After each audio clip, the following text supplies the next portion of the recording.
Welcome inside for WCBN sports coverage of Michigan baseball. Alongside Ian Lemersall, I'm Leo Blavin as we get you set for Michigan and Toledo, the Wolverines, with a little one-day matchup with the Rockets from Toledo. The starting pitcher for the Maize and Blue, Jace Vancina. Vancina enters this game with a 2-0 record, making his second start of the season in his seventh appearance. He's gone 16 innings so far this year, giving up 11 hits, 5 earned runs, 6 runs total with 11 strikeouts, and no walks this season. Ian, what can fans expect from Vancina on the bump today? Well, Jace Vancina's got his work cut out for him today. Very solid start to this season with the 2.81 ERA, 2-0 in his 6 appearances in his 1 start. He's got his work cut out for him. This is a Toledo lineup that has no guys batting above 300. Power has been scarce, and with about 7 home runs for the Rockets this season, it'll be an interesting game with the wind blowing out. What to expect? Hopefully a fairly dominant start in this one-game appearance of what starts an 18-game home stretch for the Wolverines. It'll take them through most of April.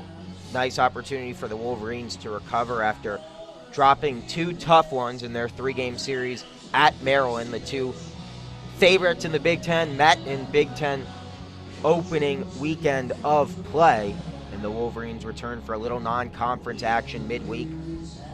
The Wolverines will return to this same diamond tomorrow afternoon as well for another non-conference matchup. This time they'll play in-state foe Central Michigan, but this afternoon they take on Toledo. Overcast skies, no rain in the forecast, the wind blowing out towards left field. The crowd continuing to file in here at Ray Fisher Stadium as Jace Vancina gets set on the bump for the Maize and Blue. Michigan, their home white uniforms with the blue Michigan font across the chest and the blue numbers on the back. Leading things off for the Rockets, Brad Boss, a junior, batting .215 on the year in the leadoff spot with 17 hits to his credit this season. 4:01 the official first pitch time. 70 degrees despite the overcast skies here at Ray Fisher Stadium. The second pitch of the game is sent into center field. A diving stop made. And are they going to say it was off the hot? They are not. So a spectacular catch made by Johnny Slater, sliding in off center field. From this vantage point, it was tough to tell if he played it off a hop, but the first base umpire, Herbert Doan, quick to raise the right fist for out number 1. And that's nice defense to help out Vancina on the mound. Very nice there. That'll be continuing a tough stretch for Brad Boss. That is now 3 games with only 1 hit, but we'll see if he can get anything going later today. Nice snag there in center. Yeah, Johnny Slater got a good jump on the ball as the second hitter in this Toledo lineup. Riley Campbell shows bunt and pulls back to take a ball 1-0. 1 away here on the top of the first. Johnny Slater's diving catch for the first out of this game. Vancina fires this one, bunted foul down the first base line towards that Toledo dugout. And behind in the count, or even in the count I should say, 1-1. Would be surprised to see Riley Campbell show bunt with 2 strikes against him, but he's still got a strike to work with if he would like to show bunt again. Keeps it on the shoulder this time and lines one into left field for a base hit. And Campbell, who showed bunt on the first 2 pitches, instead decides to take a cut at this one and sends it into left field, where it's fielded off a hop by Lewis for the first hit of this game. Campbell is aboard with 1 away here on the top of the first. Riley Campbell here is going to be a runner to watch. 7 for 8 on his steal attempts this season. Quite the speedster. That's going to be someone they're going to need to pay attention to here. We'll see how earnest Toledo is to test the arm of catcher Drew Lugbauer. Vancina with a hit given up here in the second batter face, but he's ahead in the count here against Hansen. Matt Hansen, another junior, batting .244 in the year, takes a first pitch strike at the knees. 1 away here, top of the first. Runner at first base in Campbell. Vancina delivers the 0-1 pitch, tapper foul behind home plate, 0-2.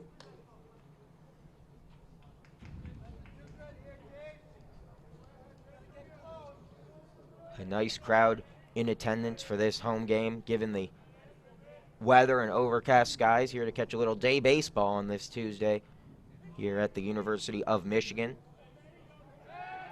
Pickoff attempt just gets out of the glove of Bivens. Goes into that first base coach's box. And he tracks it down, preventing Campbell from advancing.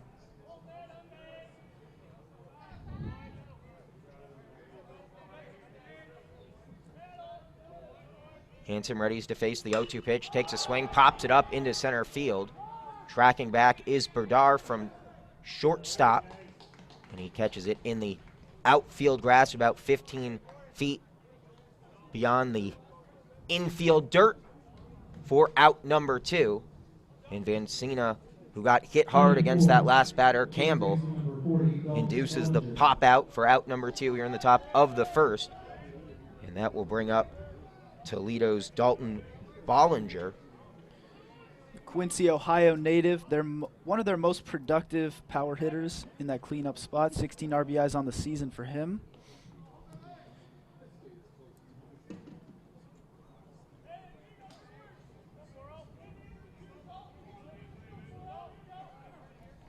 Still waiting for the first pitch of this at-bat after a pickoff attempt. Vancina delivers, and this one lined into left field very hard. Will it get to the wall? It will not. Just allowed out number 3 as Lewis tracks it down 3 feet shy of the left field wall for the third and final out of the inning. 1 hit given up, and 2 hard hit balls that took some nice work from the outfield will send Michigan into the bottom of the first. Still scoreless here at Ray Fisher Stadium. You're listening to WCBN Sports coverage of Michigan baseball. So Vancina gets hit hard early, but he's got good defense behind him. But perhaps cause for concern in Vancina's second start of the season. I don't think so. Vancina's been solid so far in this season, and this second half of the Toledo lineup lacks very much power, very much consistency, and not exactly a great lineup at getting on base either. Nothing to worry about to start as Lane Schnitz-Paxton takes the mound for Toledo. Schnitz-Paxton 0-2 on the year. This is 5th start of the season. He's gone just 16.1 innings total in those first 4 starts of the year. 18 walks to 5 strikeouts, and Michigan's going to have to look to be extremely disciplined at the plate today, try to take advantage of a pitcher who at times this year has really struggled with his command. Extremely. The last team to show such patience against Schnitz-Paxton was Northern Illinois, and in his 1-inning appearance, walked 3 batters, gave up 2 hits, and 2 runs total before he was pulled. So Michigan can look to be patient. They could have some success today and bump those on-base percentages, but also getting some runners on could lead to some more steals. The Wolverines are currently 5th in the nation in steals with 50, and we'll be looking for them to steal a lot of bases today as Schnitz-Paxton makes his final preparations, and the ball is tossed down to second.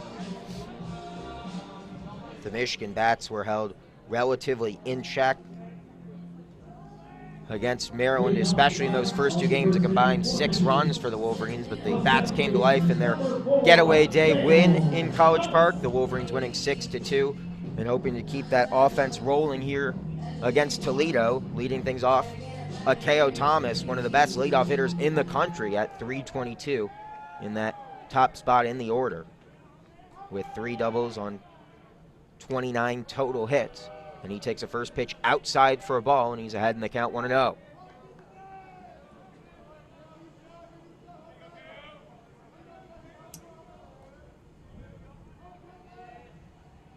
Schnitz-Paxton delivers the 0-1 pitch, or the 1-0 pitch, in there for a called strike to even the count at 1-1. Here in the bottom of the first at Ray Fisher Stadium. Still scoreless between the 22nd ranked Michigan Wolverines and the Toledo Rockets. The 1-1 pitch, taken high at the letters for a ball, 2-1, and Akeo Thomas in there with that 5-6 frame makes it so difficult for pitchers to find that strike zone, particularly in their first batter faced of this game. Absolutely. The 2-1 pitch paints the black on the outside part of the plate for a strike, 2-2.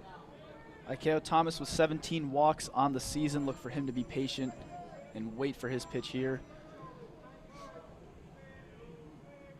The count even at 2-2 to Thomas. The 2-2 pitch clears his head as Thomas had to duck at that one. Otherwise, he would have been wearing it on that left ear hole. And it runs the count full at 3-2. Good position here early for the Wolverines.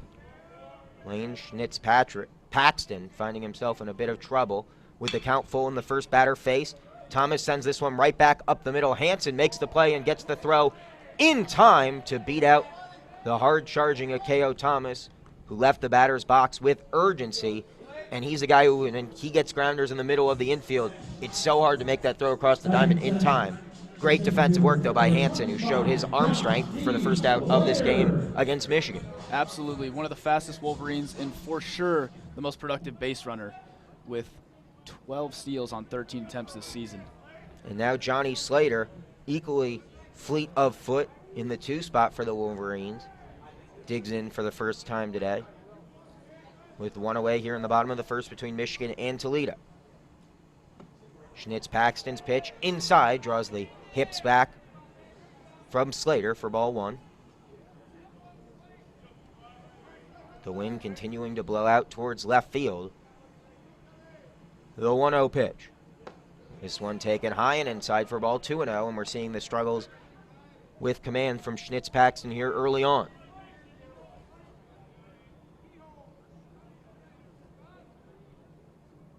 The 2-0 pitch. That's high as well, 3-0.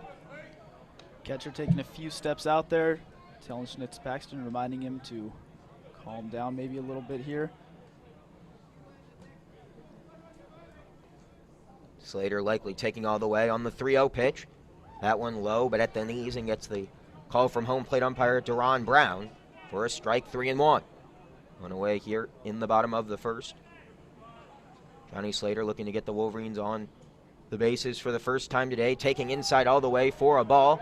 And Johnny Slater is aboard with a 1-out walk. As you mentioned before this game, Lane Schnitz-Paxton gives up a lot of walks, something you don't like to see from your starting pitcher. And that's 19 now on the season. 19 on the season, only 16 innings pitched.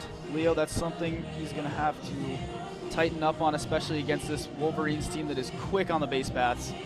Look for Slater to attempt a steal here possibly. Only 5 on the season, but he's 100% in his attempts. Michael Ryan, the catcher, will be tasked with trying to keep the Wolverine base runners at bay. Michael Bedard digs in, batting .333 on the year in the 3 spot, taking a first pitch strike behind 0-1 with Johnny Slater ready to run on contact at first. Slater 5 for 5 on stolen base attempts this season. Bedard readies the 0-1 pitch. Slater going all the way. The throw not in time. Johnny Slater diving in head first. I had to wait for the call because it was a bang-bang play. A really good throw on a fastball. It was not a great pitch to run on. Slater jumped on it, though, and immediately popping out of his crouch was Ryan. The throw was right on the money, just a hair too slow for Johnny Slater, who dove in head first to swipe his 6th base on 6 attempts this season. 100% stealing percentage, and he almost overslid the base on that one. I'm not sure you could have asked for a more accurate throw, though, from your catcher in Ryan. It was right on the money. Slater just too quick. Back at the task at hand in the batter's box, Bedard takes one over the outside part of the plate for a strike. He's behind 1-2 with one away here in the bottom of the first. Still scoreless between Michigan and Toledo, but we have the first runner in scoring position of this game in the form of Johnny Slater at second. Bedard readies to face the 1-2 pitch, swung on and missed. Strike 3. Strikeout for out number 2 for Schnitz-Paxton. Now bit of a strange swing from Michael Bedard there. He's only struck it out 5 times this entire season. I would have expected a little bit more patience there, but appeared to get him in on the hands. Yes. He just couldn't lay off it. Now Drew Lugbauer tasked with trying to prevent Michigan from stranding a runner in scoring position here in the bottom of the first. Slater with 2 outs will be running on contact as Drew Lugbauer digs in. Lugbauer, as the cleanup man, batting .225 on the year, takes a first pitch for a ball, 1-0. The infield shaded to the right with the shortstop Hansen trying to keep Slater from taking too big a lead. Hansen, the shortstop, shadowing second base. He backtracks, and the Second pitch to Lugbauer, this one low and inside, 2-0 with 2 away here in the first. And Lugbauer standing at 6'3", certainly the tallest Wolverine that Schnitz-Paxton will face today, and certainly a change from Ikeo Thomas early on in this inning. Schnitz-Paxton delivers the 2-0 pitch, and that one at the knees for a called strike, 2-1. With Johnny Slater at second, the wind blowing out to left field, and there's a big gap between left and center, with the outfield and infield shaded to that right side for the pull hitter, Drew Lugbauer.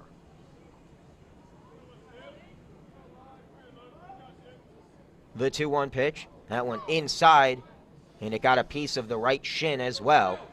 So Slater not able to advance, but Drew Lugbauer reaches first on a hit by pitch. Runners at first and second, Michigan in business with 2 outs in the inning. Can they mount a 2-out rally here in the opening frame for Michigan? Miles Lewis will dig in, batting .310 on the year with 14 RBIs. He'd love to make it 15, and if he can find the gaps in the outfield with the speed of Slater, you'd certainly expect Michigan to be sending him home with 2 away in the inning. And at 20 pitches already in this first inning, Schnitz-Paxton has certainly got to be worrying about that pitch count already. Looking a little bit wild, and the Wolverines certainly doing what they could have expected to do today against Lane. Lewis takes one inside for a ball, 1-0.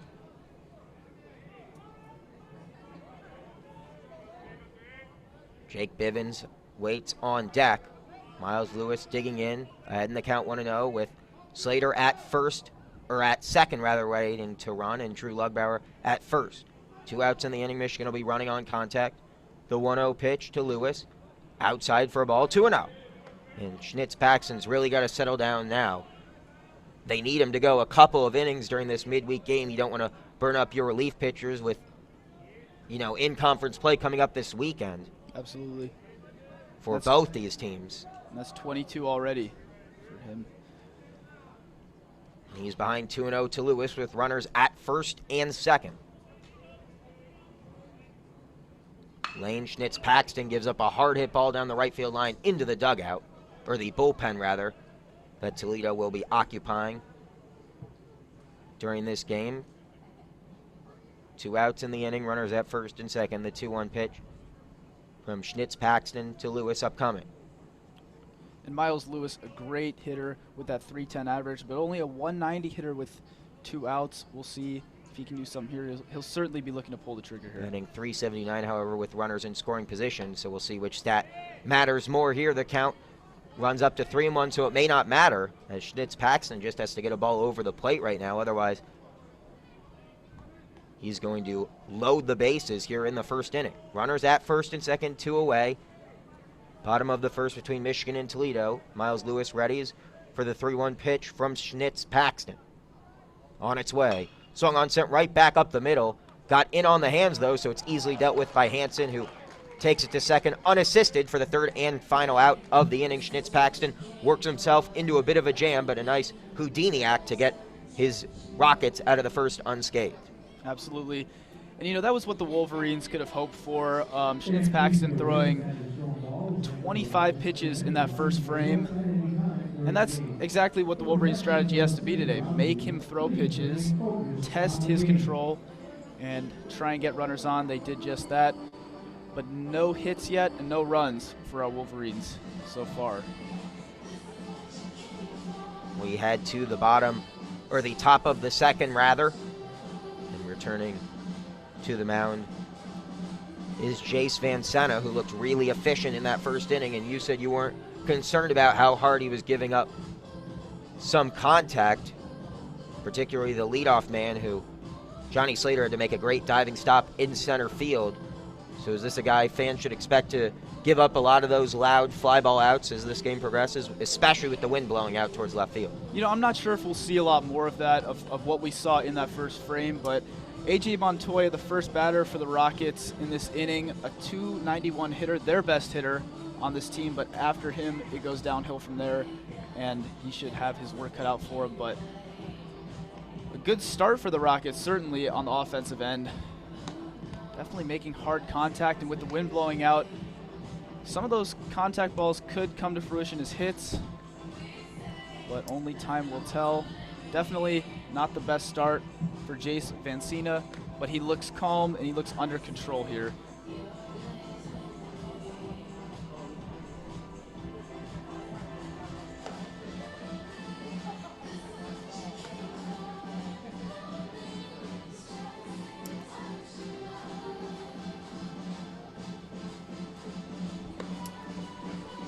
The throw over to second, and we are ready to get set here in the top of the second inning.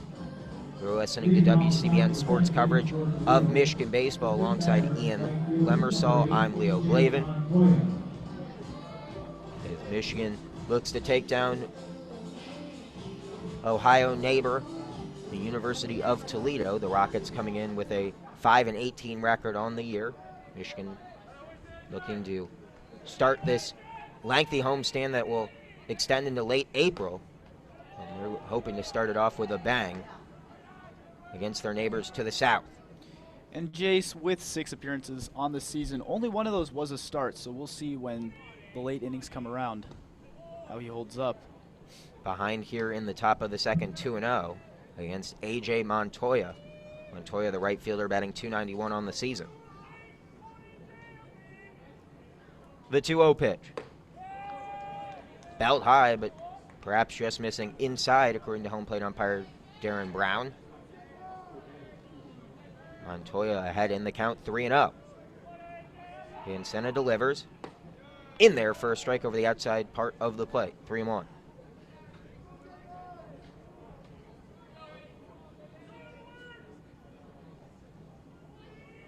The 3-1 to Montoya.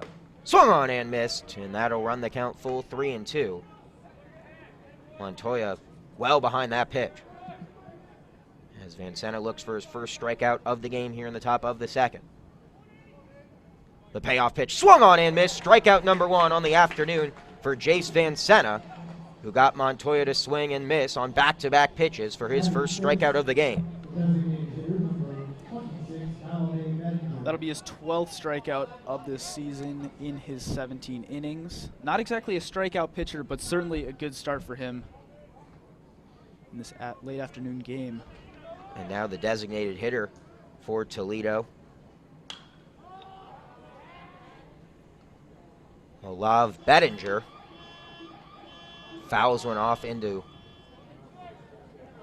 the left field bleachers. Behind 0-1 with one out here in the second. The 0-1 pitch at the knees for a strike, 0-2. As Vancina looks to go for back-to-back Ks. Some really nice movement on that ball, and he's looking really calm right now. Good start for him tonight. The 0-2 pitch sent into left field. It will be caught on a diving effort. Unbelievable. Wow. Miles Lewis extending out there and reaching out with the left hand to make the diving stop. I thought surely that would drop, especially with the wind blowing out towards that direction, but Lewis tracked it down about 10 feet shy of the warning track, very tight to that left field line to make a diving stop for out number 2, the second diving catch we've seen made by an outfielder this afternoon already in 2 innings. And this is a great fielding team, this Wolverines squad. Chop ball, we saw the wind take that one. Very nice play. Shows these guys really know how to handle this wind. Especially, we can see on those flags out there, looks like it's blowing pretty strong right now. And in batting practice, those left-handed hitters were chopping those balls out to the left side. Ross Adolph, the center fielder, takes a called strike, and he's behind now, 0-2. Miles Lewis, though, helping out his pitcher with a spectacular diving catch for out number 2 here in the top of the second. The 0-2 pitch from Adolph is sent deep into right field. Does it have the distance? It does not. It skips off the wall, though, and Adolph is going to head for third. A hard throw in from Slater will be cut off, and a 2-out triple is a nice way to keep this rally going for Toledo. Ross Adolph with the hardest hit we've seen today, and Slater tried to track it down along that right center field wall, and he collided with it, but after the baseball had already skipped off the warning track dirt. And let's see if the Rockets can plate the first run in this game with the runner at third. Still 2 away, though, in the inning, and coming up is Michael Ryan, the catcher for the Rockets. That certainly looked like the effects of the wind on that one. He looked like he had it. They seemed to think it was going to be going farther at first, maybe even a home run. And Ryan perhaps speaking of home run, wow, just ahead of that one, and that's where the wind's really blowing out to left field. If you can pull one down that left field line, granted it's the highest part of the ballpark with that wall out there and left extending skyward, but if you get underneath one with this wind blowing out in that direction, it's gonna carry for quite a while. But Ryan was just ahead of that one, and he's behind on the second pitch of this at-bat. Now 0-2, foul tip into the catcher's mitt of Drew Lugbauer.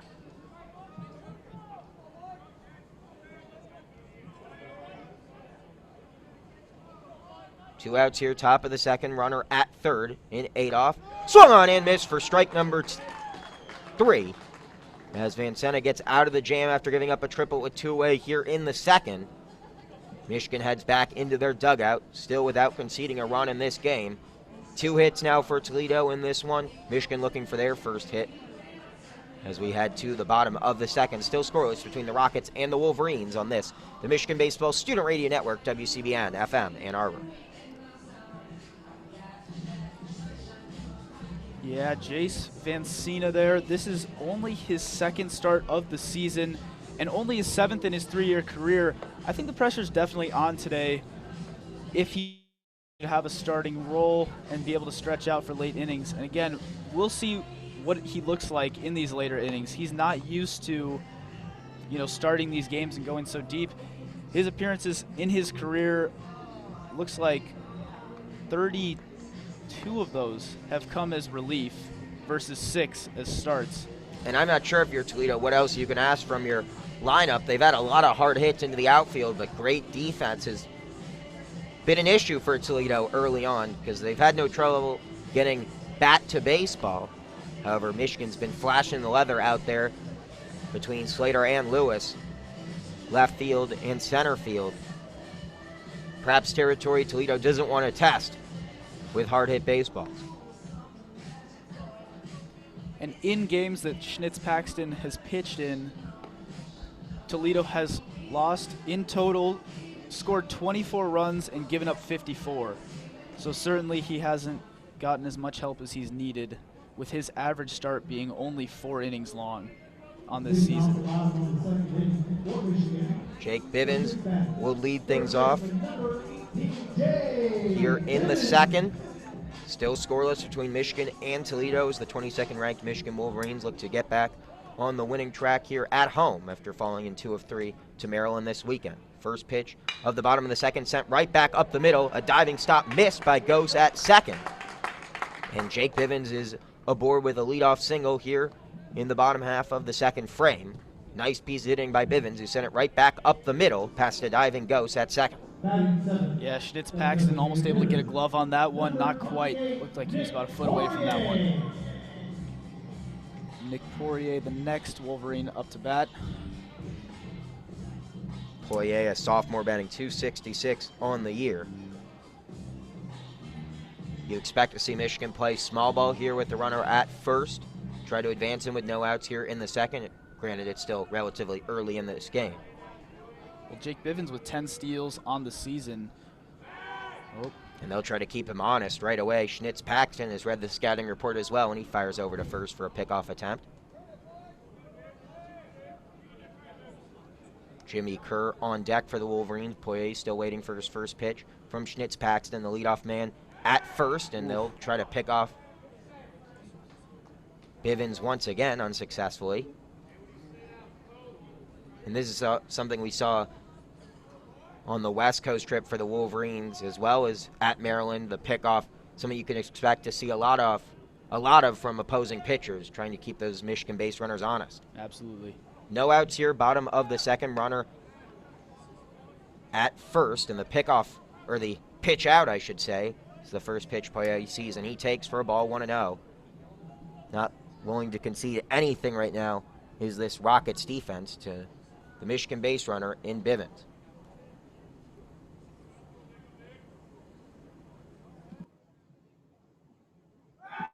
Another pickoff, well behind. And you just wonder how much that throws off a pitcher's rhythm with Lane Schnitz-Paxton firing 4 of these last 5 throws to first base instead of to home plate. Oh, absolutely.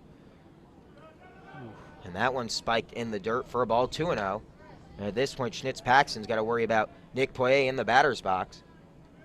And this especially hurts a pitcher who's already at about 30 pitches in this game. Past 30 pitches in this game. To have to worry about runners on base and already have rhythm struggles early on. This is exactly what the Wolverines wanted to do here, I imagine, is get to him early.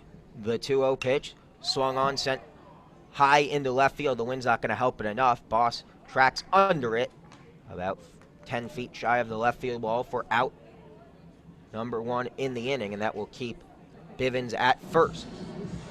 Now Jimmy Kerr steps in. Kerr batting .212 on the year. Jimmy Kerr, the sophomore, one of the least experienced players on this Wolverines roster, but a good opportunity for him today in his 9th game started. And he continues to find an increasing role in this Michigan lineup. Another pickoff, just a bit slow as Bivens tracks back in time. 1 away here in the bottom of the second. Jimmy Kerr waits for his first pitch. Those pickoffs getting a little bit closer every time. Lane Schnitz-Paxton once again will try it, trying to catch Bivens leaning. He was, but it was back to first in time. That one will certainly send him back a little bit closer to the base. Got him with the twitch there, though it wasn't enough to get him out. Bivens only about a step, if that, from getting back to first. It's getting closer and closer, as you've pointed out, but Bivens having no trouble getting back in time. He's barely left first before another pickoff attempt is coming.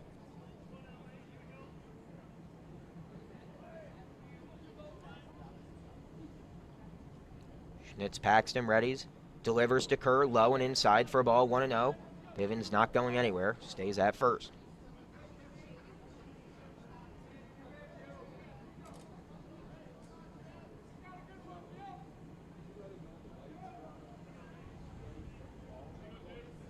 Kerr readies for the 1-0 pitch, still scoreless between Michigan and Toledo. The 1-0 fouled up and out of play along the left field line. We'll do it again at 1-1 with 1 away. Here in the bottom of the second, 0-0 between Michigan and Toledo. Jake Bivens at first. He had a lead-off single here in the second up the middle, before Poirier flew out to left field. Another pickoff, that one too high to even induce a tag. Yeah, that pickoff coming a little bit early. You got to wonder, is Schnitz-Paxton more worried about the runner on first or about getting his rhythm under control here? Because it looks like he's got a lot on his plate right now, with the top of the Wolverine lineup looming pretty soon. Runner at first. Kerr in the batter's box takes the 1-1 pitch, sends it right back up the middle. Bivens was running all the way. A nice stop made by the second baseman. Ghost, his throw not in time, and the tag can't be applied, as that throw drew Bollinger off the bag at first, and now runners at first and second with 1 away here in the bottom of the second. And you have to wonder how big a factor Bivens running played against that defense, as the stop was made right back up the middle by Ghost. But there was no play to be had at second to get the leadoff man, and Kerr's speed threw a bad enough throw that drew Bollinger off the first base bag, and his tag not able to make contact with Kerr. So Michigan now in business with another runner in scoring position. Runners at first and second. 1 away here in the bottom of the second for Jonathan Engelman. Lane Schnitz-Paxton delivers a curveball in there for a called strike. A lot of movement on that one. Good movement on that one. Certainly had Engelman fooled, at least for a second there. Engelman looking fastball all the way on that first pitch. Trying to flip Michigan's batting order back up top, but he'd like to plate a few runs in the process. 1 away here in the bottom of the second. Runners at first and second. The 0-1 pitch from Schnitz-Paxton to Engelman. Both runners going. They try to get the leadoff man. Is he in there in time? And the double steal worked to perfection by the Maize and Blue. Bivens swipes third, and Kerr, of course, advances to second. And now 2 runners in scoring position with one away here in the bottom of the second. And Jonathan Engelman's got a much bigger opportunity now than he did a pitch ago. Oh, absolutely. And with Ikeo Thomas, the Wolverines, 322 hitting second baseman up next. They're all going to be swinging away here, looking to break this one open and start the scoring at this late afternoon ball game. The wind blowing out to left field, the 1-1 pitch. Breaking ball, just missing low. 2-1 with first base now open after the double steal perfected by the Maize and Blue. Michigan has Jimmy Kerr at second, Jake Bivens at third. With one away here in the bottom of the second, Jonathan Engelman looking to plate the first runs of this game and add to his 8 RBIs on the season. The 2-1 pitch with one away on its way. Low and nice block made by Ryan behind home plate, but the count now at 3-1 with first base open. But as you said, Michigan speedster Ikeo Thomas readying in the on-deck circle. Certainly a bold strategy here, be starting out with 2 breaking balls in an attempt to find his rhythm for Schnitz Paxton. That fastball a little bit low. Expect to see maybe a little bit more of that in the rest of this at-bat. The 3-1 pitch. Just catching enough of the plate for a strike. Running the count full at 3-2. Big pitch upcoming for Lane Schnitz Paxton. There was that fastball. Again, keeping that low. Looking for hopefully something in the infield here from one of the Wolverines' younger, more inexperienced and somewhat struggling hitters in Jonathan Engelman. He takes the payoff pitch high and outside for a ball, and the bases are loaded here in the bottom of the second.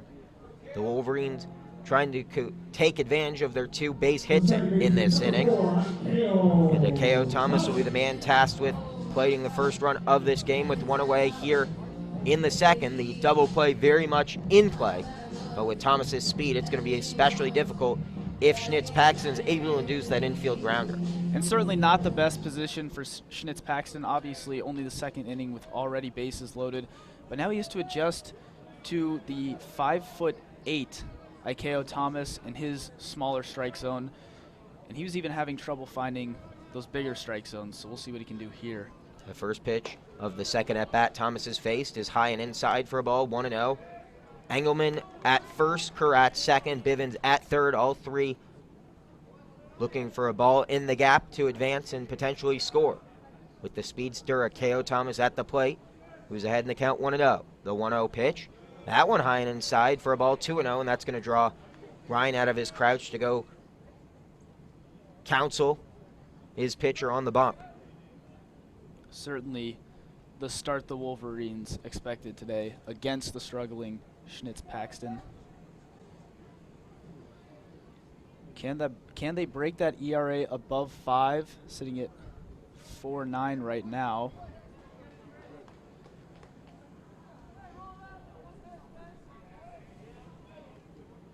Ikeo Thomas with 13 RBIs on the season, an opportunity to add a couple more with the bases juiced, one away here in the second. Ahead in the count, 2-0. The 2-0 pitch paints the black on the outside part of the plate for a strike, 2-1. As Toledo starting to get a couple guys jogging out towards their bullpen in right field. Still in the second.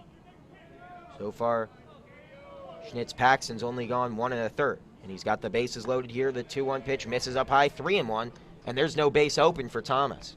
So he may walk in the first run of this game.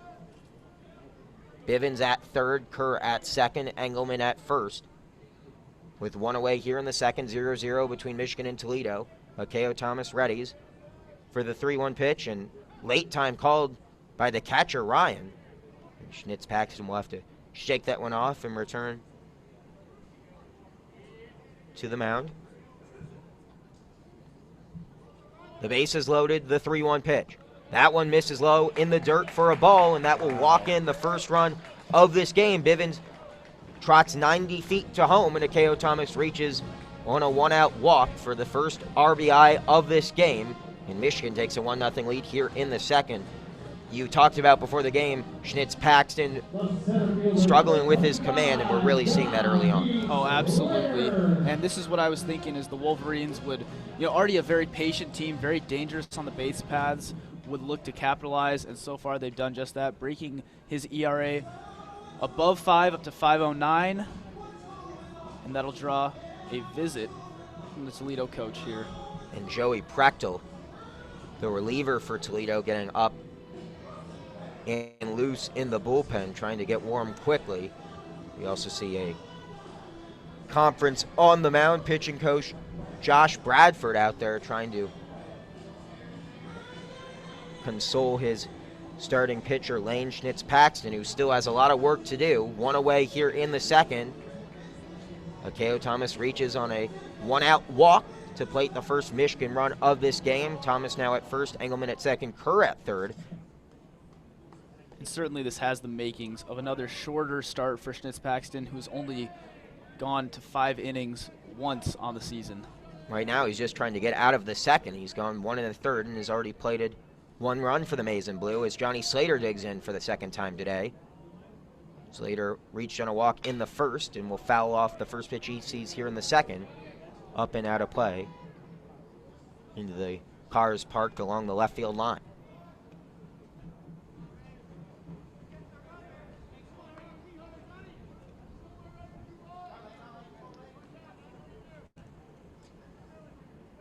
Bases loaded, 1 out here in the bottom of the second. Michigan leading Toledo 1-0. Slater readies for the 1-0 pitch, or the 0-1 pitch, and takes it at the shoestrings to even the count at 1-1.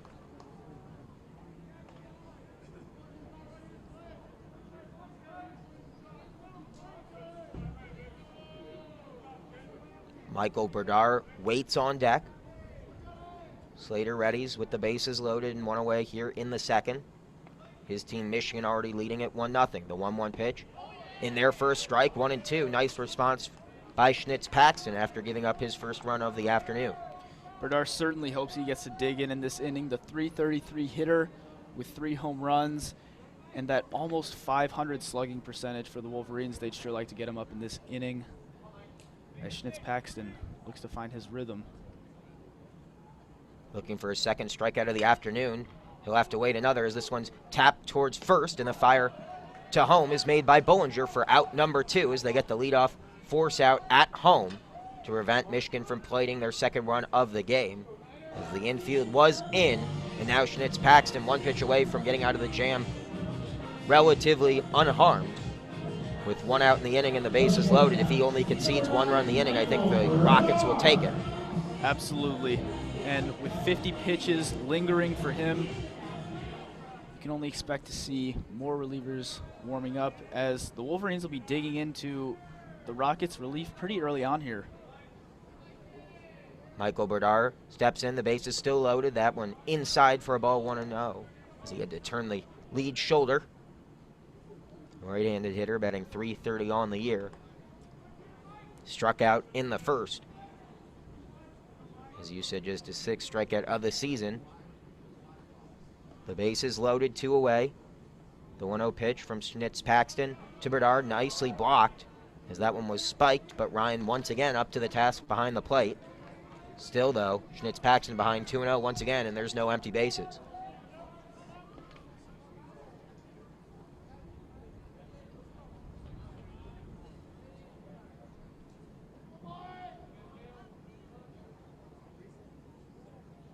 Bases loaded, 2 away here in the second. The 2-0 pitch sent down the third base line, foul, and we'll do it again at 2-1. Certainly coming in with a lot more heat here than in previous at-bats. He's looking to blow it by Berdar. With Drew Lugbauer on up next, 5 home runs on the season, the Wolverines' most dangerous power hitter. I'm sure he would like to see some action in this inning. 2 away here in the second. The 2-1 pitch to Berdar is fouled into the netting in front of the Michigan dugout along that third base side.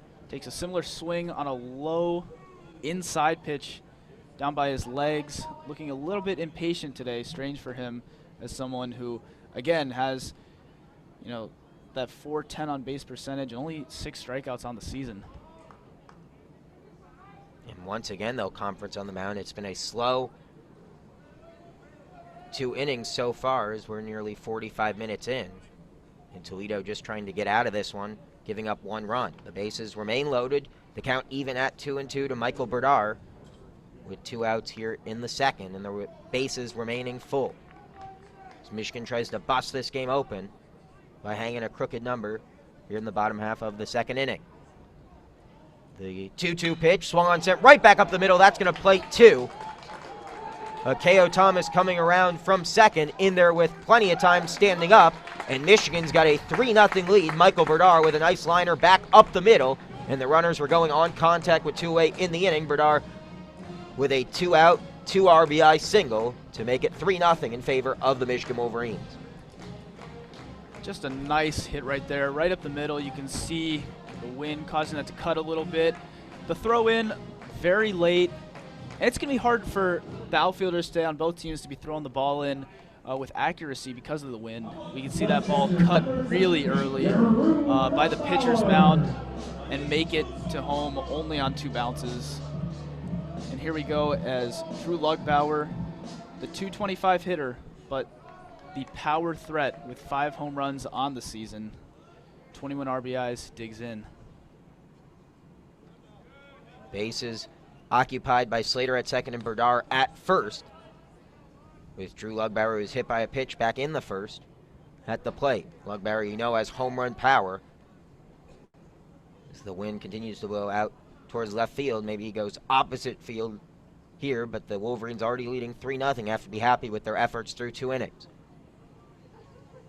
Lugbauer had 1-0, sends this one into right field on a line. Slater with all that speed heading for home, and he'll get in easily as it was bobbled by Montoya out in right field, and Lugbauer will advance to second on the mishandled grounder out to right. And plates run number 4 does Drew Lugbauer, and I would expect them to rule this an error on the fielding. So Lugbauer advances to second, I would assume, on the error, but reaches with a 2-out base knock, and Michigan keeps things going with a 2-out rally here in the bottom of the second, and Schnitz-Paxton's afternoon may indeed be done, as I believe that's head coach Corey Mee heading out to the bump. Indeed it is, and they will go to the bullpen.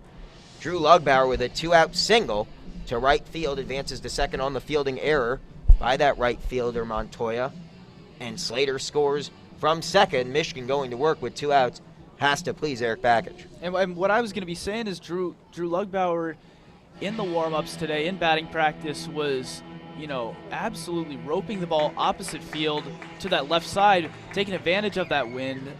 And that hit, though, the exact opposite to the right side. Low, no real cut on that one. But Montoya in the outfield still had trouble with that in right field.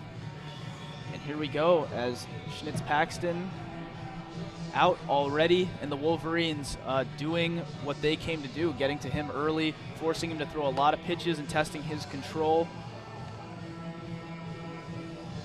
And coming out on the bullpen, Joey Prechtel, the freshman right-hander. In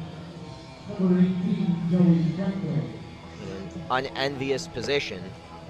Schnitz-Paxton not giving Toledo the outing they had hoped for, as their starter run out of this game went just 1 2/3 innings, giving up 4 runs on 4 hits.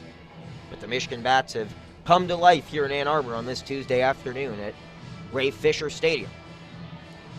Certainly not what he was looking for. It's been a rough stretch for Schnitz-Paxton. That is 3 straight starts now, giving up multiple runs. Make that 4 straight starts, giving up multiple runs. Wow, that is a combined 15 in his last 4 appearances. And innings-wise, that's 11 innings in his last 4 appearances.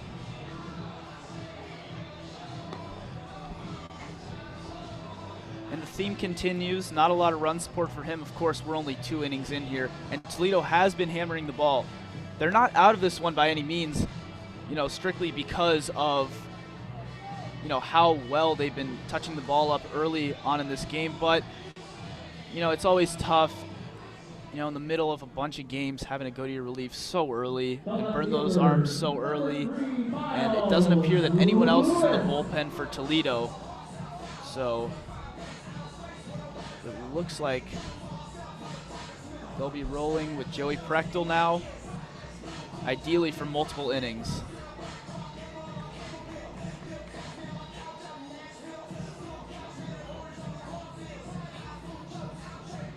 Two away here in the bottom of the second. Michigan playing 4 runs so far in this second inning. Miles Lewis digs in with runners at second and third. Wolverines perhaps not done yet in the second. The first pitch from Prechtel misses low and outside for a ball, 1-0. Joey Prechtel, opponents batting .353 with runners on base this year and .462 with 2 out. Comes in with a 7.36 ERA, 2.14 whip. The 1-0 pitch sent to the second baseman, Gose, a soft tap grounder, and he fires it just in the nick of time as Prechtel left the mound and covered first for the third and final out of the inning. Nice relief appearance, though, from Prechtel. Will send us to the top of the third. Michigan, though, plays 4 runs in the bottom half of the second inning, and it all came with 2 outs, with the exception of that leadoff run to start scoring here in the second frame. Yeah, absolutely. Joey Prechtel, a Michigan native actually, a freshman reliever. All his appearances this season have been relief for 1 or 2 innings, and he has given up runs in 3 of those last appearances, though to some pretty good baseball programs, the ranked Florida Atlantic team, Boston College, and fellow Big Ten team, Illinois.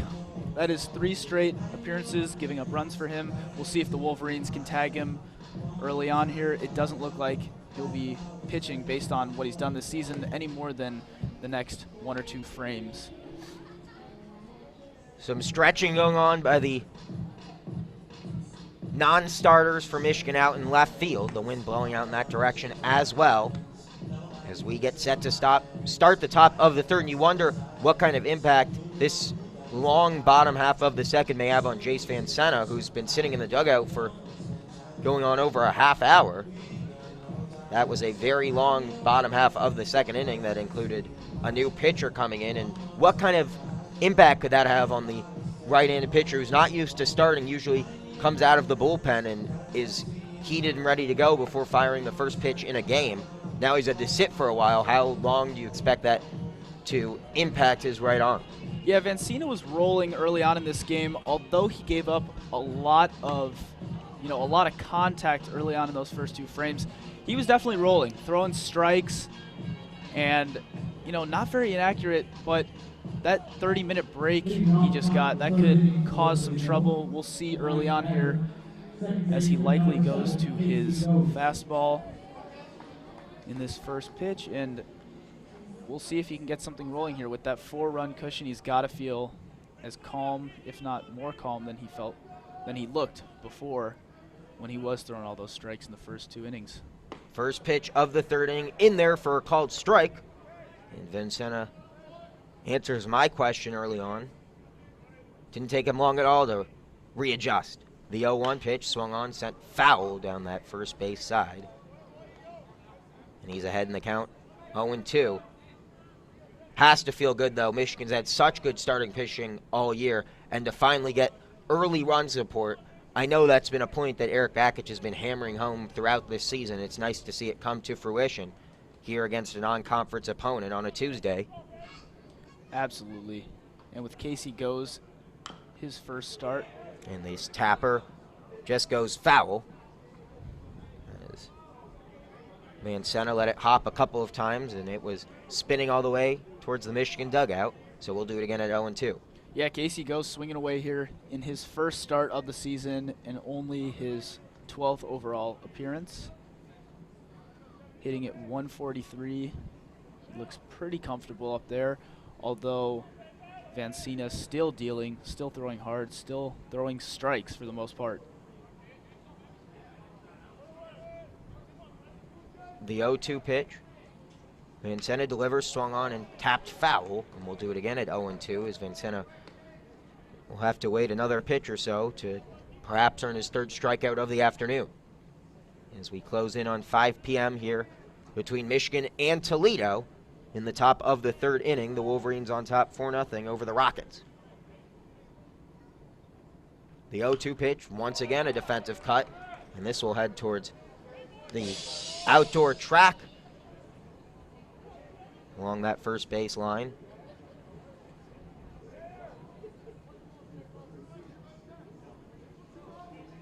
The 0-2 pitch to Ghost.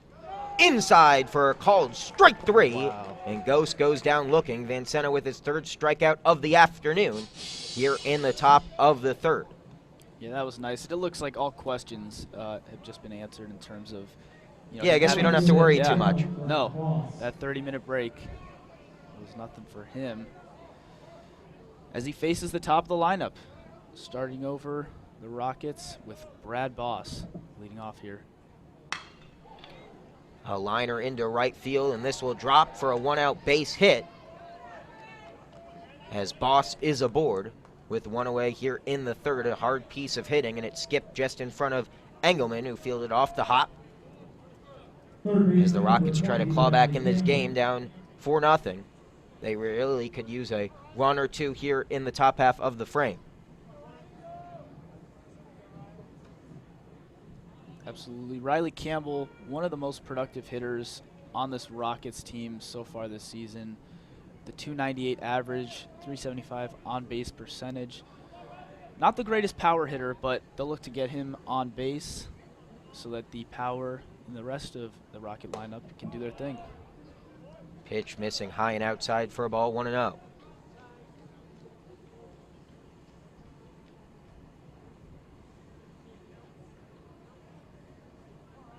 Runner at first with Riley Campbell at the plate. Boss at first looking to run. Michigan on top 4-0. Back out defensively. The 1-0 pitch. Draws a throw from home afterwards. It was outside for a ball, 2-0, and then the throw back to first, not in time. As Boss dove back in safely. Riley Campbell riding a 7-game hit streak. Make it 8 with his hit earlier on today. He's got to feel comfortable up there. The 2-0 pitch running, and this is a nice work of a hit and run as Boss will head to third on the grounder into right field that found the gap as Thomas had left his spot at second base to cover the bag on the throw to come from home. It never came, though. It was a nice grounder off the bat of Campbell, and now runners at the corners with one away here in the third. A nice rally offensively for Toledo after giving up 4 runs in the bottom half of the second, with Hanson heading into the batter's box, who's 0 for 1 on the day with a pop out to shortstop back in the first. Absolutely. Matt Hanson, 306 with runners on base, and with 8 doubles this season, Wolverines won't be taking him lightly. That pitch from Vancena, low and in the dirt for a ball, 1-0. Vancena starting to struggle with that command a little bit. And Toledo has their first runner in scoring position of this game at third. They can't afford a wild pitch or a pass ball here if you're the Wolverines. Runners at the corners. Pick off to first, not in time.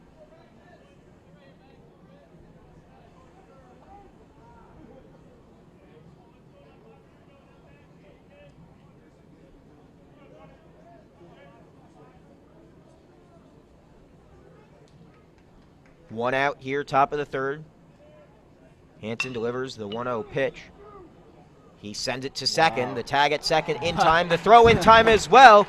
And how do you like that one? A beautiful, beautiful 6-3 double play. Incredible, incredible patience there by the shortstop. Standing on second base, waiting for that ball to come, snagging it while his foot is still on the base and delivering a rocket of a throw. No pun intended there.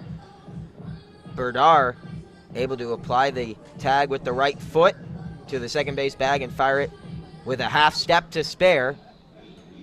And Michigan will certainly take the double play to get out of the inning. Toledo will strand 2 as we head to the bottom of the third. Michigan on top 4-0. And that's really been the story of this game.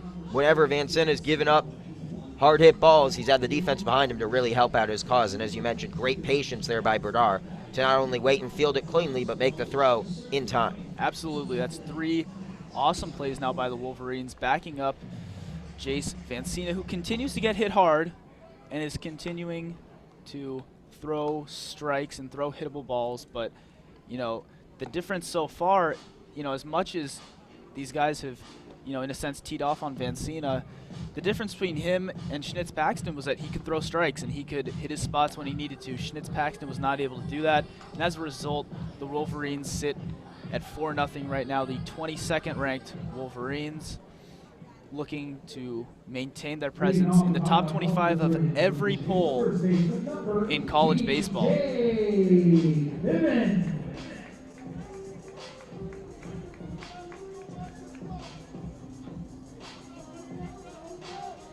Jake Bivens digs in.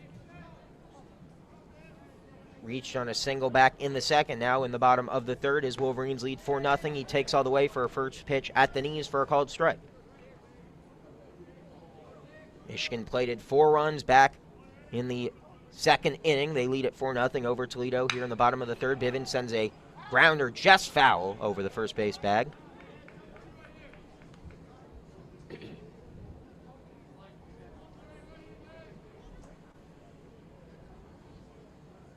Bivens behind in the count, 0-2.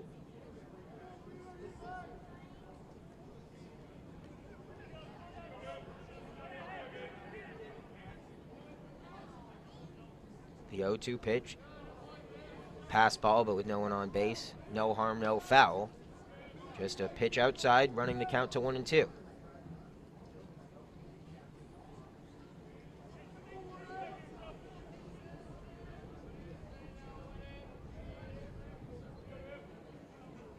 The 1-2 pitch, swung on, sent into center field. It'll be the left fielder, though, who loses his cap in the process of tracking it down. Boss gets the first out of the inning. And again, that left field, that wind that's carrying those balls out, takes kind of a routine pop-up and makes it an interesting play where all 3 fielders... Off the bat, that one was headed to center field. And I think you make a good point that it's tough to read those high pop-ups that are usually just easy fly balls. That one, though, started heading towards center, and the wind quickly diverted its course to the left fielder Boss for out number 1. This one, though, will not be caught.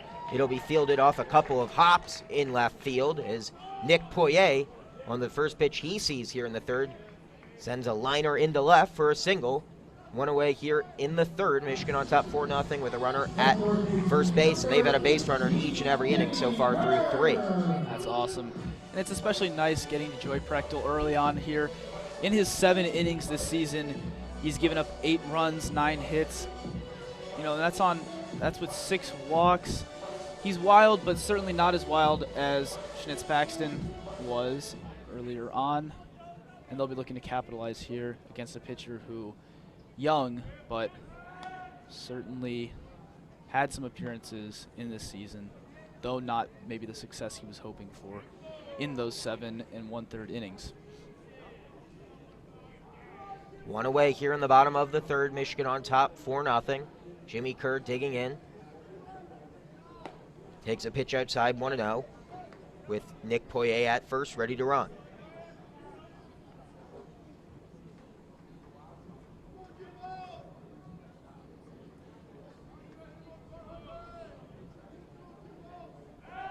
Pickoff attempt, not in time.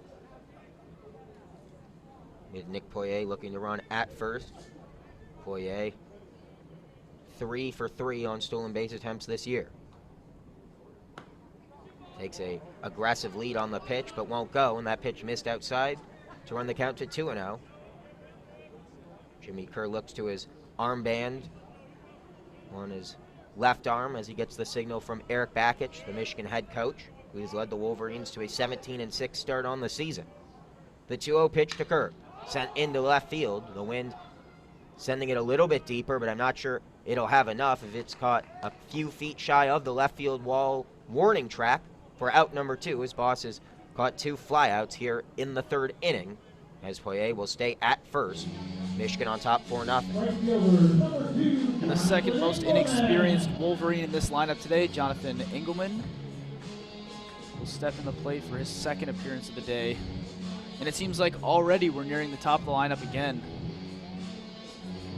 Pretty soon, Ikeo Thomas will have his 3rd plate appearance, and the Wolverines getting around pretty quick here already in just 3 innings. 2 outs here in the bottom of the third. Pickoff attempt not in time to Poirier. Engelman walked back in the second.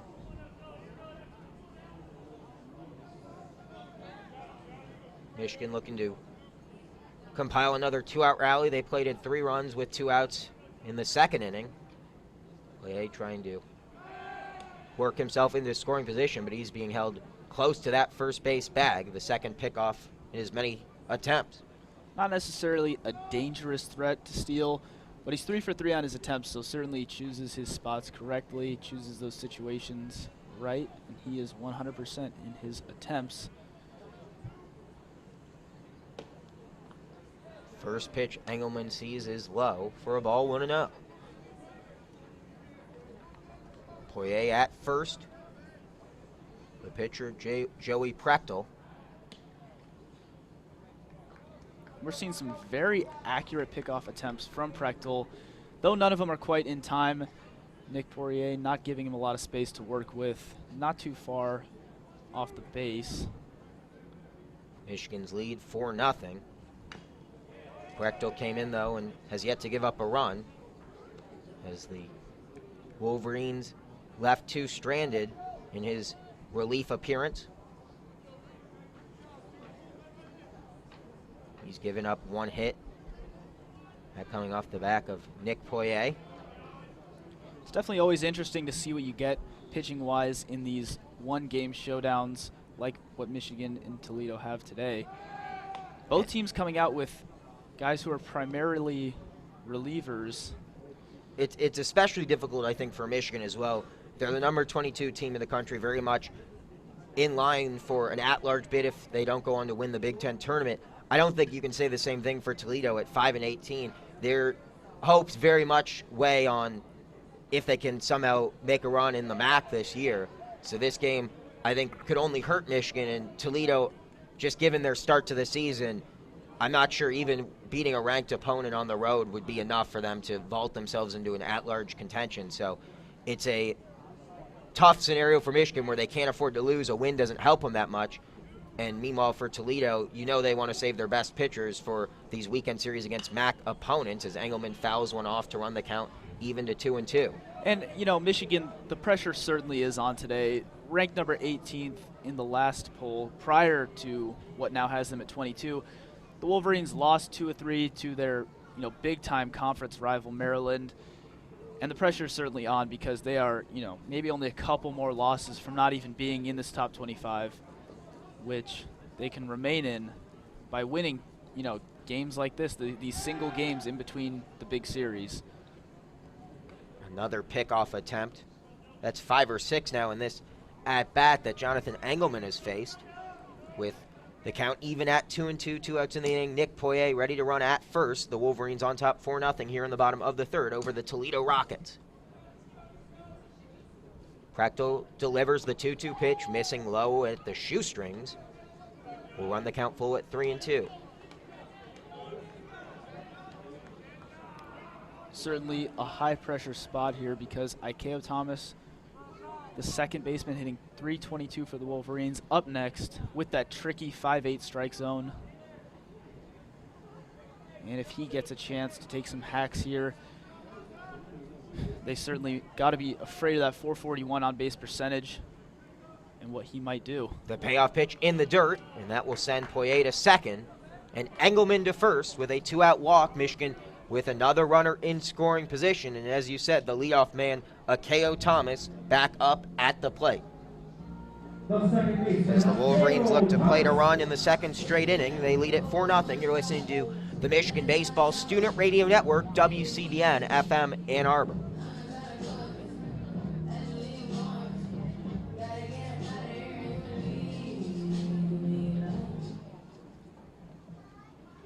Thomas, we saw with that high-pressure situation, drew the walk on the full count to score a runner. That is his RBI of the day. Hitless, but certainly his impact has been felt by the Wolverines. 2 outs here in the bottom of the third. Runners at first and second. Michigan on top 4-0 with Ikeo Thomas taking his officially second at-bat of the day. He walked back in the second, which plated Michigan's first run of the game. He also grounded out to short back in the first. The speed of Nick Poirier at second, Engelman at first, looking to run on contact with 2 away in the inning. The 1-0 pitch to Thomas. In the dirt for a ball, and a nice block once again by Michael Ryan. Michael Ryan's been really good. One of the bright spots for this Toledo defense.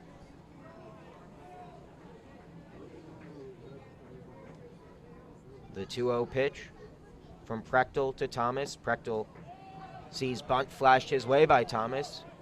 Confidently throws the off-speed pitch by it anyway.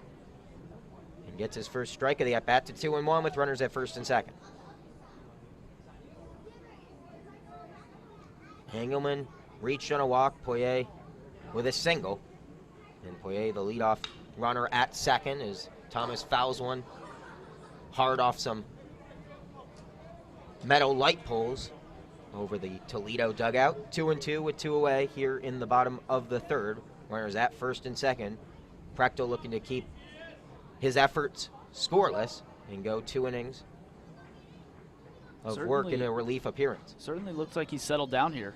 The 2-2 pitch just defensively slapped foul along the Michigan dugout roof. You know, for younger players like Prechtel, this is a good opportunity to face a ranked, experienced Wolverines team and some of these, you know, over 300 batters. Step off, but no throw from Prechtel. And we'll do it once again at 2-2. Akeo Thomas has to get defensive, but if he puts it in play, look out, because you know he's got the speed. With runners at first and second, 2 away here in the bottom of the third. The Wolverines already leading 4-0. Thomas takes one in the dirt. It gets by Ryan, and the runners will advance to second and third as Ryan tracks it down along the wall, well behind home plate. The backstop keeping that ball from rolling even further. And now Michigan very much in business with first base now open in the 6th run of the game at second right now, with Michigan already leading 4-0.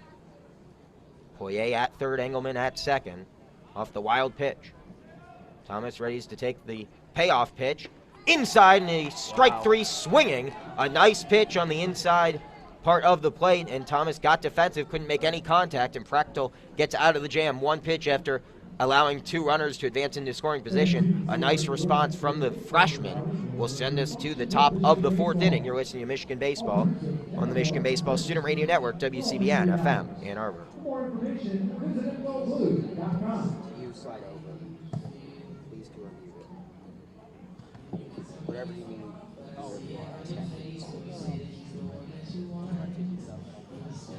Does it matter? Well, just because we're recording off this. No, you're broadcasting. If you need to open it, just go for it. So introduce yourself.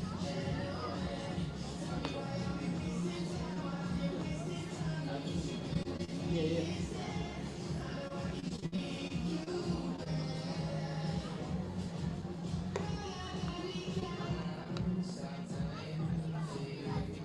Ready?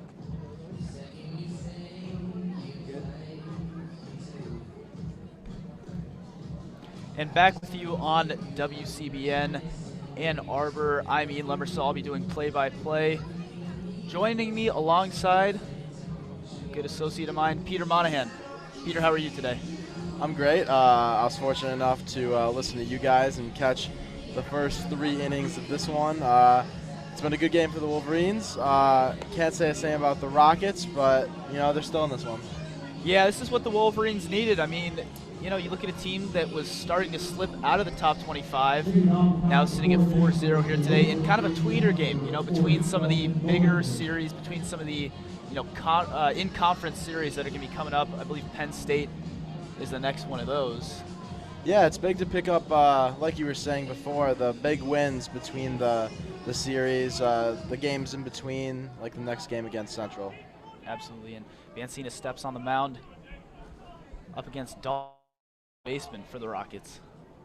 First pitch is absolutely hammered, crushed to that left side where the wind was carrying the ball out, and the Wolverines aren't able to make a play on it. The ball's rolling, and Bollinger at second base. Not a good start to this inning for Jace Vancina. I thought that one was going to be out of this park based on what we've seen from the wind so far and based on how hard that ball was hit. Yeah, that was really crushed by Bollinger.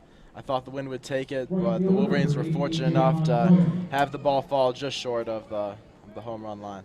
Wow, a diving catch, not quite enough. Those are tough plays to make, of course, but especially with this wind, it's hard to track that ball down at that last second, especially when you're running and probably expecting the ball to be out, as our left fielder did. That one fouled back.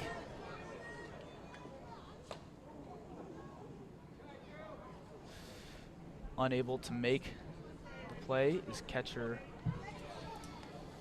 Drew Lugbauer there. That looked like it was coming towards us. Looked like we'd be able to reach out of this window and grab that one. Drew not quite able to make the play. Lands right by the umpire. And here we go. Jace Vancina going to set up for the 0-1 pitch.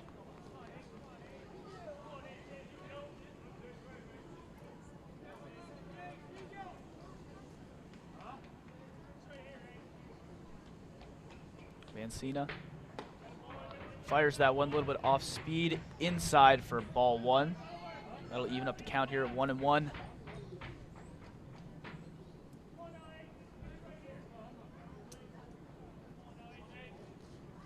Wolverines paying very little attention to the runner at second as Vancina gets ready. Fires off a low fastball, fouled off. Strike two. 1-2 is this count for AJ Montoya. Yeah, I'm sure the Rockets can't expect a ton of power from Montoya here with only one home run on the season. I'm sure they're hoping the wind could help push it out, though, and possibly get closer in this one. Cut the lead in half, yeah. And Vancina winds up. Throws that fourth pitch, fouled back. That one hits some more metal light poles. You'll see some kids chasing after that ball as it stays in the stadium. Nice little souvenir for them. 1-2 is the count as Vancina looks for his first out of the inning. Fires the pitch, fouled back, similar spot. Yeah, with all these fouls, we know Vancina's pitch count is steadily increasing. Do you see that affecting him later? Absolutely. As someone who's primarily a reliever, you want his pitch count to be as low as possible. These long at-bats with a lot of pitches, such as this one, always dangerous for someone who's not used to the starting role as he winds up. Delivers. Strike three. That'll be all for this at-bat for AJ Montoya. Strike three. Inside. Looks like a little bit of off-speed there. Wonderful strikeout. First out of the inning for the Wolverines. This is definitely an important situation for Toledo. Unable to score so far, but with the runner on second, only one out. Malave Bettinger up next, the 273 hitter. As the lefty steps in there, Jace Vancina looking very calm. That'll be time called by the catcher. And with that just being the fourth strikeout for Vancina today, like you said, he's not a big strikeout pitcher, but it seems like he's been throwing decently well, especially from his customary reliever position. And he delivers that pitch right down the middle, strike one on Malave Bettinger. 403 on base percentage for Malave there. Jace Vancina with the ERA down to a 2.33. Been a lovely day for him so far. As that ball is chopped to second base, slowly making the play is Thomas. And that'll be out number two for the Wolverines. The runner does advance to third on that chopped ball. Certainly hit pretty strange, not a hard ball, but the way that one was chopped, you can always look out for possibly a bobble or something like that. With a runner on third and 2 outs, Jace Vancina will be looking to get out of this inning unscathed, although Toledo continues to make contact. And here's the first pitch. Inside, fast for 1-0. And especially with a runner on third, the Rockets are looking for some production out of their batter here. 3 home runs on the season. I'm sure they're hoping he can step up his stats on this one. Whew. Vancina delivers that one outside, cranked foul to the left side. That one will hit off the building. At 1-1, Vancina is now 2 pitches away, potentially, from getting out of this inning. Delivers, low and inside. That'll be 2-1.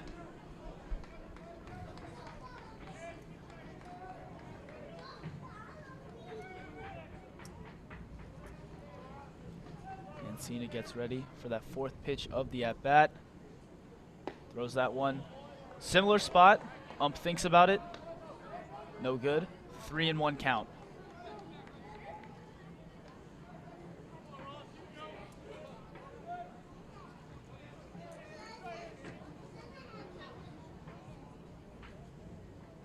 Ooh, and that 5th pitch of that bat cranked to second. But that'll do it for the inning as Thomas wraps it up with an easy play to first base. Yeah, very fortunate of the Wolverines to sneak out of that one. They did have a runner on second and third for most of that inning.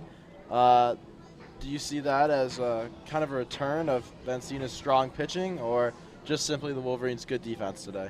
Yeah, I mean, the defense has been excellent today. We've had some rough plays deep in the outfield today, but with some of those high balls, as we saw out in right center, out in left center as well. But the Wolverines have absolutely made the difference with 3 incredible plays, stealing hits from Toledo, a team that has 5 hits and has made great contact, but has left 4 men on base. It's been a tough day for the Rockets. This is a great opportunity for them out of conference, playing a ranked opponent, but certainly an interesting game for both teams. Starting guys who, weren't typically starting pitchers, only with real relief experience. One of those guys is still in the game. That would be the Wolverines, Vancina. And for the Rockets, Joey Prechtel now in after the starter for Toledo, Shintz Paxton, was pulled very early on. Yeah, and as Ryan comes up, Slater, comes up to the plate. This is a big opportunity for the Wolverines to increase the lead, put some distance between themselves and the Rockets, who have remained close throughout 4. Yeah, absolutely. Johnny Slater with 8 extra base hits on the year, including 1 home run, 16 RBIs. He'll be looking to crank one today in this at-bat. Joey Prechtel still hasn't given up a run yet, but with that 6.23 ERA, the Wolverines are enticed. And there he is. He drives that one to right center. The wind will cut that one off, and that'll be out number 1 for the Wolverines. As Michael Berdar, the Wolverines' most productive hitter of the season, 1 for 2 today, he will step in. Yeah, a little bit disappointing, I'm sure, an early swing and an early out, but the Wolverines can remain hopeful with Berdar up to the plate. Hopefully he can get something going. Hitting .337 and with 3 home runs on the year. Is it possible he swings away on one, hits one out to left? I'm sure that's what the Wolverines would love to see, as that wind is still dragging balls to the left side, cutting him in from the right side. And that will be strike 1 to Berdar. 0-1 count. Nice low inside strike for Joey Prechtel. Similar spot, but this one too low. 1-1 will be the count to Michael Berdar.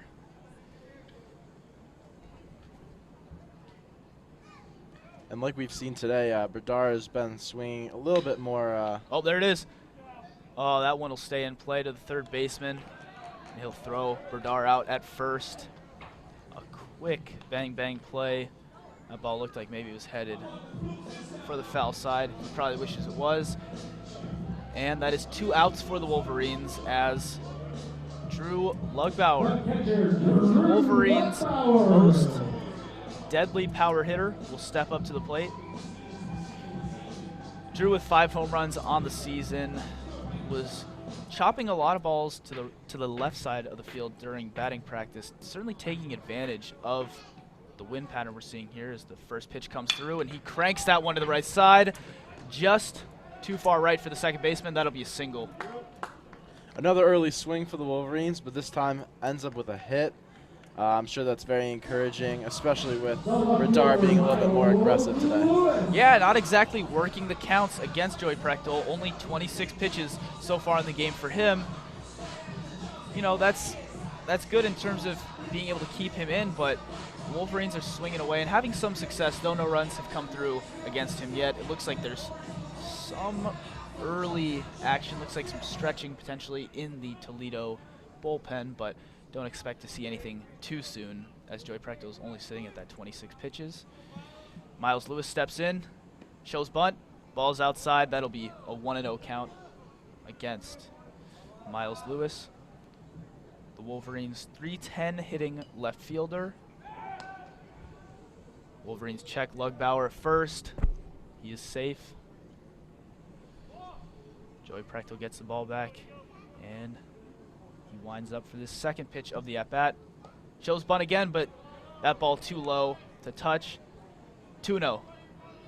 Miles Lewis, another very productive hitter for the Wolverines. 408 on base percentage, and a base stealer as well. Speaking of base stealing, Prechtel checks it to first. Lugbauer easily safe, standing. No hesitation there, and he'll take another fairly short lead. This one is grounded right back to the pitcher. Easy play, tosses it to first, and this inning will be over for the Wolverines. Yeah, we've seen the Rockets try to control the Wolverines' speed on the base paths today. Lots of pitching out to halt the runners. What do you see that, how do you see that affecting the Wolverines' game going forward for this game, Ian? Yeah, honestly, I think it only really helps them. We've seen Toledo have a lot of struggles with getting their pitching under control, so having those runners on the bases that can cause the pitcher to throw back and worry about the potential for a stolen base, that only adds more frustration and more, that only affect the rhythm more for a Toledo team that's had trouble finding rhythm today. And the first batter will be the catcher, Michael Ryan, for Toledo. Michael hitting 190 on the season as the Wolverines gather for a little pep talk in left field. And just like you were saying, Ian, Lugbauer, who has not even attempted a steal this year, they're pitching out to him. So it's clear the Wolverines are in the Rockets' pitching staff's heads a little bit with their speed. Oh, absolutely. Absolutely. And Jace Vancina, he's, again, we can acknowledge he has been getting smacked around a little bit today. No runs for him. Only one real precarious situation so far that he has been in. But the difference between him and these Toledo pitchers is, he's getting more contact is being made against him, but he's under control, throwing strikes, sticking to kind of his ways. And we're seeing the same few pitches from him, that fastball, curveball, and it looks like kind of a hybrid, maybe sinker with a little bit of tail to it. That's what we've been seeing so far from him as the catcher throws down a perfect toss. And the Wolverines get ready to start off this fifth frame against the Toledo Rockets. And again, batting first here for Toledo, Michael Ryan, the catcher, a 190 hitter. And for those of you just tuning in or wanting any sort of update, Michigan up 4-0, all 4 runs scored in the second inning.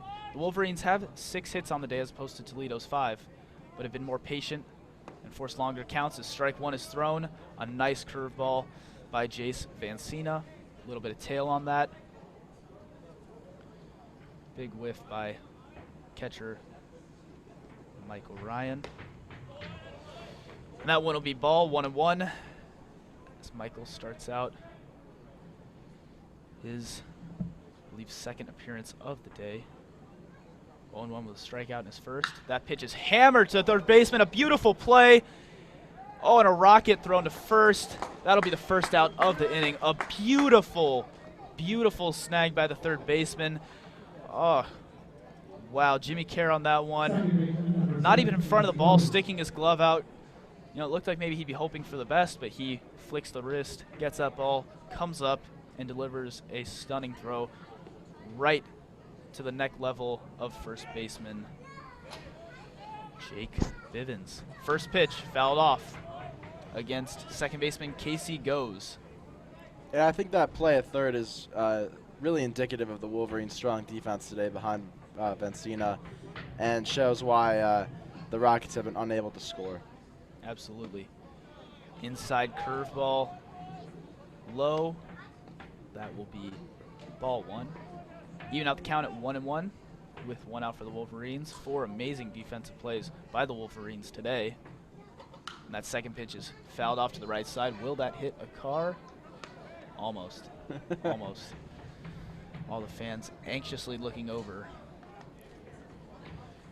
Don't worry, your cars are safe. As this fourth pitch of the at-bat is thrown.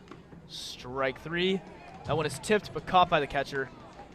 And that'll be another strikeout for Jace Vancina. Yeah, that's 5 for him today. 1 for every inning he's been able to pitch in. I think that's a pretty strong performance, and especially like we mentioned, given his history as a relief pitcher, very strong performance today. Yep, 5 strikeouts today. His total now at 16 for the year, as that first pitch is low but called a strike right down the middle. Brad Boss, the leadoff hitter for the Rockets, looking back at the umpire in disbelief.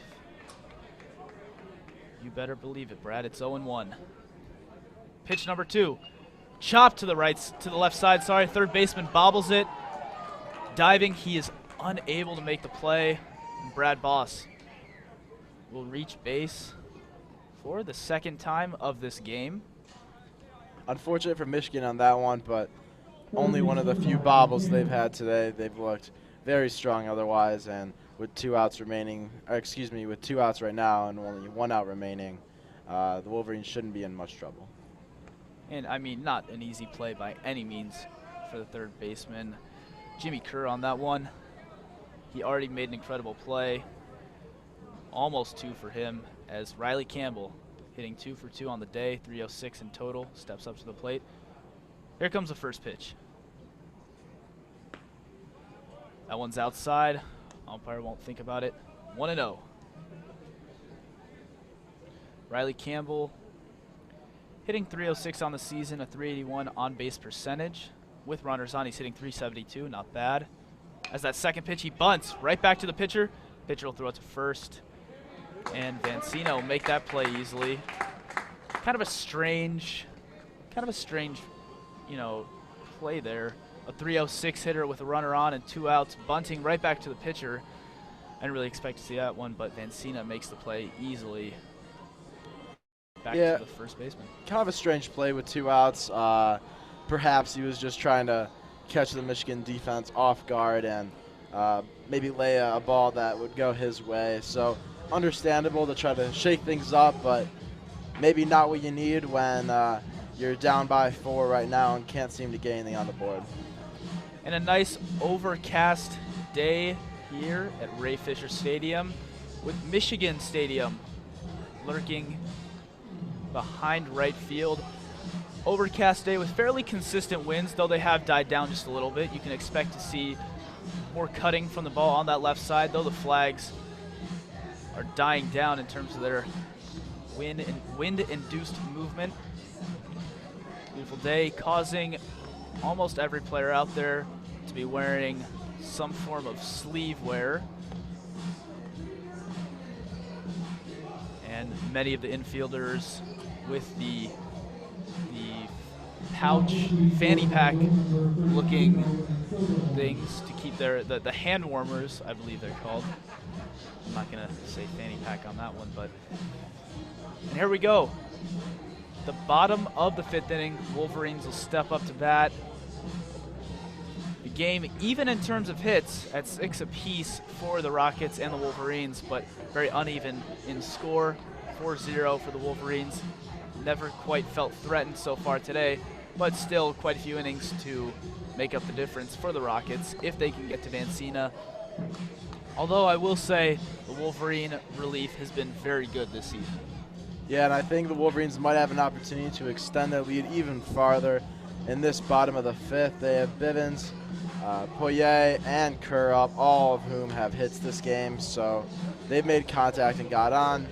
Wolverines can look for more of the same from these 3.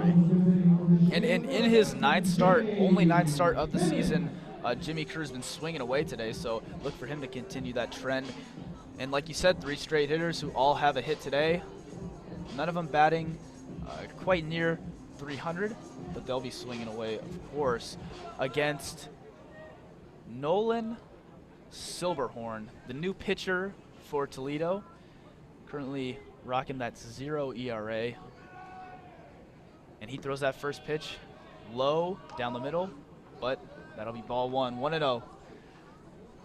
Nolan Silberhorn. Second pitch on the way. That one will be high. 2-0 against Jake Bivens. Looking to draw his 19th walk potentially of the season. Very patient hitter. That third pitch is hammered off onto right center field.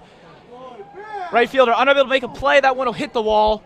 And Bivens will easily make it to second. Right fielder, again, unable to make a play, though he gets the ball off the wall in one hop. Got excited there for a minute. I thought maybe that would be our first home run of the day. As did I, Ian. And Bivens hitting 232. That's a big hit for him. A big hit for the Wolverines. Nolan Silberhorn, like you mentioned, has a 0 ERA through 5.1 innings. Hopefully the Wolverines are going to be able to, make a dent in his stat card, but he is a strong pitcher. Only has 2 strikeouts in his limited time, but we'll have to see if he can bring it. Yeah, that's only the 3rd hit he's given up this season, though 5 1/3 innings isn't exactly a great sample size here as Nick Poirier steps in. The 273 hitter already with a hit today, and that first pitch will be well outside. The catcher has to scoot over for that one. Nick Poirier looking to find his luck and get on for the 2nd time of the day. A single back in the 3rd inning. And with runners in scoring position, he's hitting a nice 286. As he'll hold off on that one. A strike. 1-1 now. Against Nick Poirier, Nolan Silberhorn looking to get under control here, as he has been for the most part this season. Only 3 walks, only 3 hits in that smaller sample size. And here's the 3rd pitch of the at-bat. Was teed off on, but foul to the left side, behind the plate. And you could see Bivens on second, looking at the pitcher Silberhorn as he looks back to wind up, trying to make a little bit of movement, maybe get in his head a little bit. Absolutely. It's been a common theme for the Wolverines today. 5th in the nation in steals. That threat always looms for any pitcher facing them. That one inside nearly hits Poirier, but he doesn't flinch. 2-2.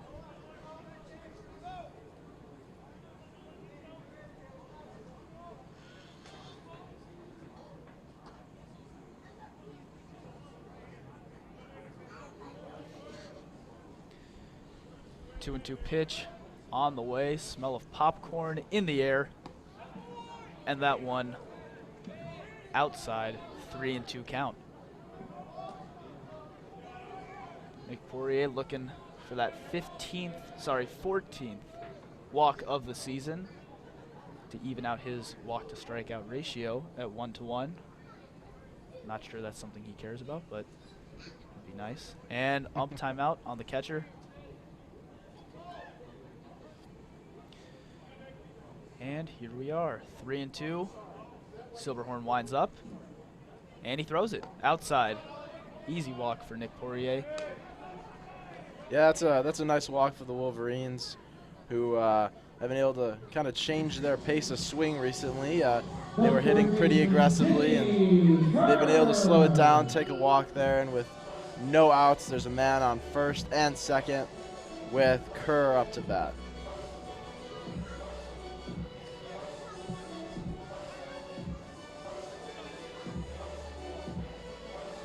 You know, Ian, again, Kerr batting .229.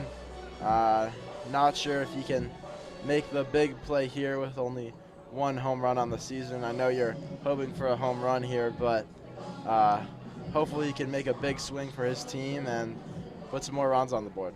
I have Jimmy, again, the most inexperienced starter out there on the field today, but he has not been shy in his swings, as he'll hold off on the low ball, 1-0. Starting out with some off speed, an interesting strategy there, definitely mixing it up against the younger player with only 9 starts on the season for him. 1-0, here comes pitch number 2 of this at-bat. Pitcher playing close attention to the man on second. And it got to him because he throws that one low. Catcher unable to hold on. He calls time. And a mound visit is underway from the catcher. And as we look at this mound visit, Ian, is there anything you see that Silberhorn needs to do differently? So far, I think it's fair to say that Nolan has looked, for the most part, under control. But in that last at-bat, we saw the final 2 pitches well outside, nothing really worth swinging at for Poirier.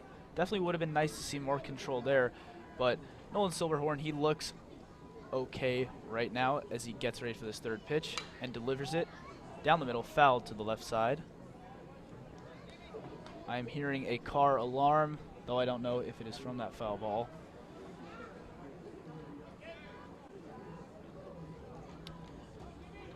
Two and 1 is the count. Jimmy Kerr, the .229 hitter. Inexperienced, but not showing that today. Single in the 2nd inning and a flyout in the 3rd. There's the pitch. Nips that left side of the plate, 2-2. Count is even. And Nolan Silberhorn looking to get that first out of the inning and slow the roll for the Wolverines.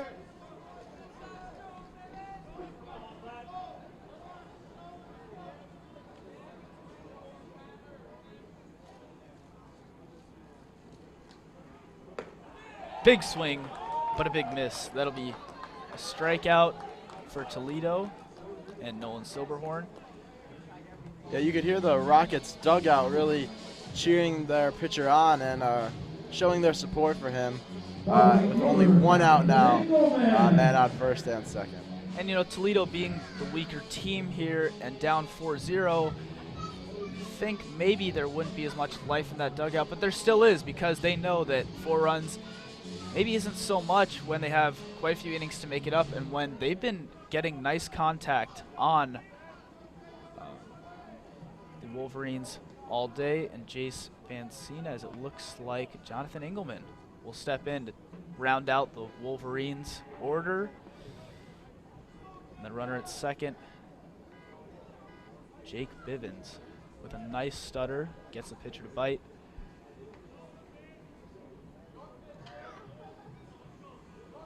And Silberhorn looking now collected. We'll get ready to throw the first pitch of the at-bat. Here it is. Inside low. Rolls away from the catcher. He keeps it in front. And that is 1-0, the count against Jonathan Engelman, who is .250 on the season, hitting .250 with runners in scoring position. Only a .233 slugging percentage, but a single would do just fine here, as the speedy Wolverines could most likely get a run on most single situations here. Wolverines, of course, as I mentioned, 5th in the nation in steals with 50. Well, make it 52 after today, I believe. And wow, again, Nolan Silberhorn biting on the flinch by Jake Bivens at second base. He'll fall off the mound, and he's back, ready to go. 1-0 against Jonathan Engelman. who again is rounding out this Wolverines lineup.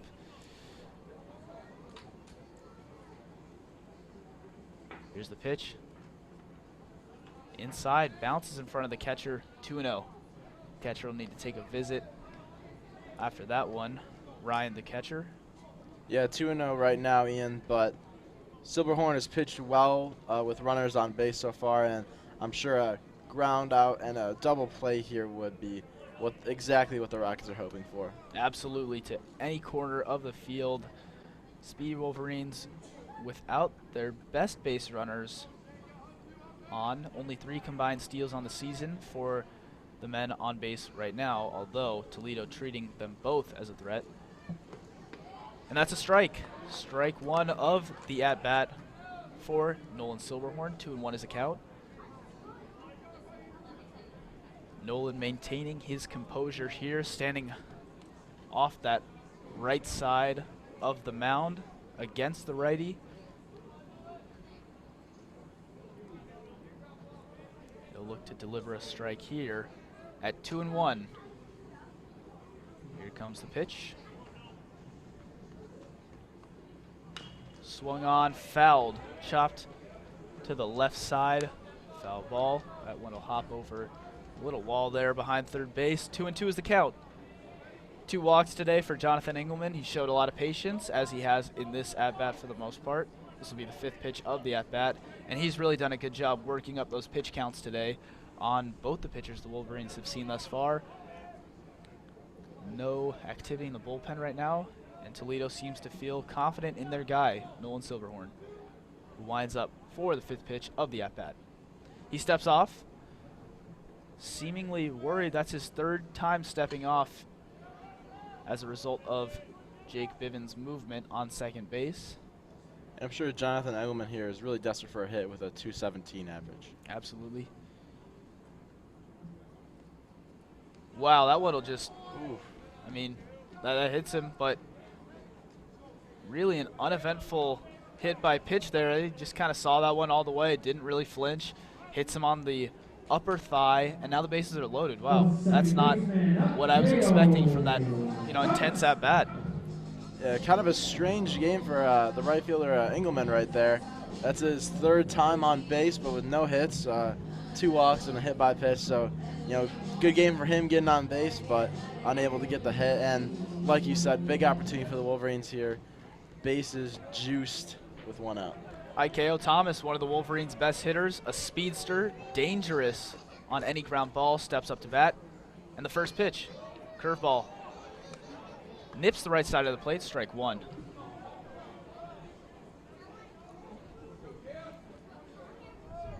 Ikeo Thomas with a strikeout, a groundout, and an RBI walk today. Second pitch, he smacks that one to the center fielder, running in. He's unable to make the play. That's a single.